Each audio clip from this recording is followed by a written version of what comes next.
ಭಾನು ಮುಸ್ತಾಕ್ ಇವರು ಸಾಹಿತ್ಯ ಕ್ಷೇತ್ರದಲ್ಲಿ ಅದ್ಭುತವಾದಂಥ ಸಾಧನೆಯನ್ನು ಮಾಡಿದ್ದಾರೆ. ಅವರಿಗೆ ಅವರು ಕನ್ನಡಕ್ಕೆ ಬಹಳ ದೊಡ್ಡ ಕೊಡುಗೆನೂ ಇದೆ. ಅದಕ್ಕೆ ನಮ್ಮ ಅಭಿನಂದನೆ ಇದೆ. ಅವರಿಗೆ ನಾವು ವಂದನೆಯನ್ನು ಮಾಡಲೇಬೇಕು.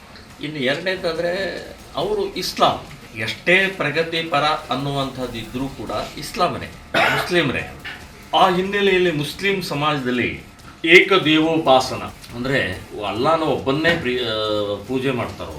ನಮ್ಮಲ್ಲಿ ಹಾಗಿಲ್ಲ, ಬಹು ದೇವೋಪಾಸನ ಅನ್ನುವಂಥದ್ದಿದೆ. ನಾವು ಎಲ್ಲ ದೇವರನ್ನು ಪೂಜೆ ಮಾಡ್ತೀವಿ, ಅಲ್ಲಾನೂ ಪೂಜೆ ಮಾಡ್ತೀವಿ, ಕ್ರಿಸ್ತನ್ ಪೂಜೆ ಮಾಡ್ತೀವಿ, ನಮ್ಮ ರಾಮ ಕೃಷ್ಣ ಇವರೆಲ್ಲ ಎಲ್ಲಮ್ಮ ಈ ರೀತಿ ಎಲ್ಲ ದೇವರುಗಳನ್ನು ನಾವು ಪೂಜೆ ಮಾಡ್ತೀವಿ. ಅವರು ಅದನ್ನು ಒಪ್ಪಲ್ಲ. ಸೊ ಒಪ್ಪದೇ ಇರುವಂಥ, ಒಪ್ಪೋದಷ್ಟೇ ಅಲ್ಲ, ಮೂರ್ತಿ ಭಂಜಕರು, ದೇವಸ್ಥಾನ ಭಂಜಕರು.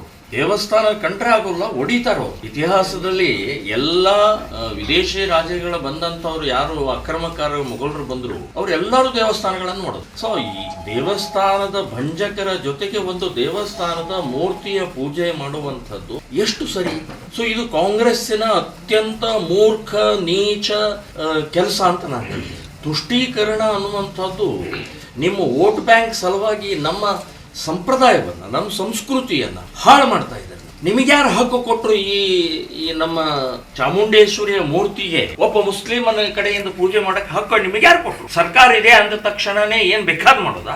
ಇದು ಒಪ್ಪಲಾರದು, ಇದು ಒಪ್ಪಕ್ಕೆ ಸಾಧ್ಯನೇ ಇಲ್ಲ. ಇಡೀ ಕರ್ನಾಟಕದ ಎಲ್ಲಾ ಹಿಂದೂಗಳು ಇದನ್ನ ಬಹಿಷ್ಕಾರ ಹಾಕ್ತಾರೆ, ಇದನ್ನ ಖಂಡನೆ ಮಾಡ್ತಾರೆ, ಇದನ್ನು ವಿರೋಧಿಸ್ತಾ ಇದ್ದಾರೆ. ಇದರ ಚಾಮುಂಡೇಶ್ವರಿಯ ಶಾಪ ಈ ಕಾಂಗ್ರೆಸ್ ಸರ್ಕಾರಕ್ಕೆ ತಟ್ಟತ್ತೆ ಅಂತನ್ನುವಂಥದ್ದು 100ಕ್ಕೆ 100 ನಾನು ಹೇಳ್ತಾ ಇದ್ದೀನಿ.